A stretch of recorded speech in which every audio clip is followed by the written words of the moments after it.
క్రైస్తవ్యం అంటే అస్సలు నాకు ఎందుకో ఇంట్రెస్ట్ లేదు. And all of this changed. ఇవన్నీ నాలో ఒక గొప్ప మార్పు వచ్చింది. I ran away from home when I was 15 years old. 15 సంవత్సరాల బాలుడుగా నేను ఇంటి నుండి పారిపోయాను. And I moved up into the mountains, కొండల్లో లోయల్లో తిరుగుతున్నాను.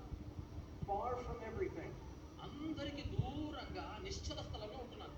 high in these desert mountains. ఆ ఎడారులలో ఆ ఎత్తైన కొండల మీద ఉంటున్నాను. I wanted to find if there was a God through nature. అయితే ప్రకృతి ద్వారా దేవుణ్ణి తెలుసుకోవచ్చా అని అన్వేషిస్తున్నాను. And I moved into a cave, you can see right there on the screen. ఒక ఎత్తైన కొండలో ఒక గుహలోనికి వెళ్ళాను. మీరు స్క్రీన్ లో చూస్తున్నారు. And I didn't wear any clothes. I lived all by myself like a wild man. అయితే అక్కడ ఏముందో అర్థం కావట్లేదు. And I would beg for money. డబ్బులు లేవు, ఎవరి దగ్గర డబ్బులు ఇస్తారా అని నేను అడుగుతున్నాను. I'd play the flutes and beg for money. ఆ విధంగా ఫ్లూట్ వాయిస్తూ ఎవరైనా మనీ వేస్తారా అని చూస్తున్నాను. I was too proud and angry at my father to ask for any help. ఎందుకు ఒక గర్వం, మా నాన్నను సహాయం అడగను, ఆయన డబ్బులు అడగద్దు అని అనుకున్నాను. Sometimes I would go behind the market into the garbage can to find food. ఆహారం లేక కొన్నిసార్లు ఆ డస్ట్ బిన్స్ లో ఆ గార్బేజ్ కాన్ ఏదైనా ఆహారం దొరుకుతాని వెతికేవాడిని. Now think about this for a moment. ఒక్కసారి ఆలోచించండి నా స్థితి ఎలా ఉందో. My father was very poor when he was young, నా తండ్రి గారు చిన్నప్పుడు చాలా పేదవాడిగా ఉండేవాడు. and he worked all of his life so that we would not struggle, we would not be poor.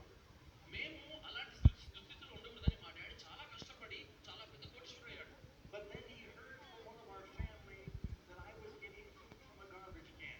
కానీ నేను ఈ విధంగా ఆహారం లేక ఆ గార్బేజ్ డస్ట్ బిన్ లో ఆహారం వెతుకుతున్నానని ఒక స్నేహితుడు ద్వారా మా నాన్న తెలుసుకున్నాడు.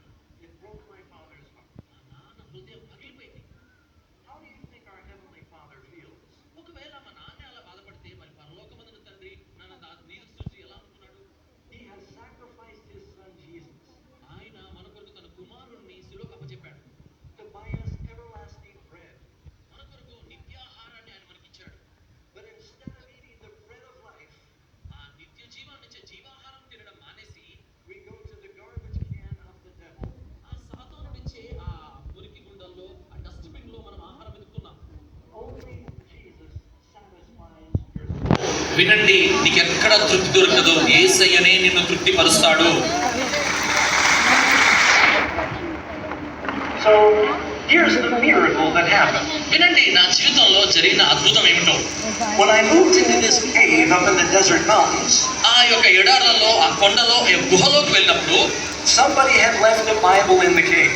ఎవరో తెలియదు కానీ ఒక బైబిల్ ని ఆ గుహలో ఎవరో విడిచిపెట్టారు. In the front of the Bible, they wrote a prayer. ఆ బైబిల్లో మొట్టమొదటి పేజీలో ఒక ప్రార్థన కూడా రాశారు. And it said, I hope whoever finds this book will find Jesus and eternal life. ప్రభువా, ఎవరైనా ఈ గ్రంథం తీసుకుంటే వారు నిత్య జీవము, వారి జీవితంలో ఉద్దేశం కనుగొనాలని ప్రార్థిస్తున్నానని అది గ్రంథంలో రాసి వదిలేశారు. So I started reading the Bible అప్పుడు నేను బైబిల్ చదవడం ప్రారంభించాను. so that I could argue with Christians. చాలా మంది నేను క్రైస్తవులతో వాదానికి దిగేవాడిని. But the Bible is no ordinary book. కానీ వినండి, పరిశుద్ధ గ్రంథము సాధారణమైన పుస్తకం కాదు. It's full of the Word of God. అది సంపూర్ణంగా స్వచ్ఛమైన దేవుని వాక్యము. And as I read the teachings of Jesus, యేసయ్య బోధను నేను ధ్యానిస్తున్నప్పుడు I felt my heart being changed. నా హృదయంలో ఈ గొప్ప మార్పును చూశాను. And I was resisting the Spirit. అయితే దేవుని ఆత్మ నాకు బలపరుస్తున్నా కూడా నేను వ్యతిరేకిస్తున్నాను. I thought, this just can't be true. ఇదేంటి, నిజమా? బైబిల్ నిజమేనా? ఇది నిజమా? నమ్మలేకపోతున్నాను అనుకున్నాను.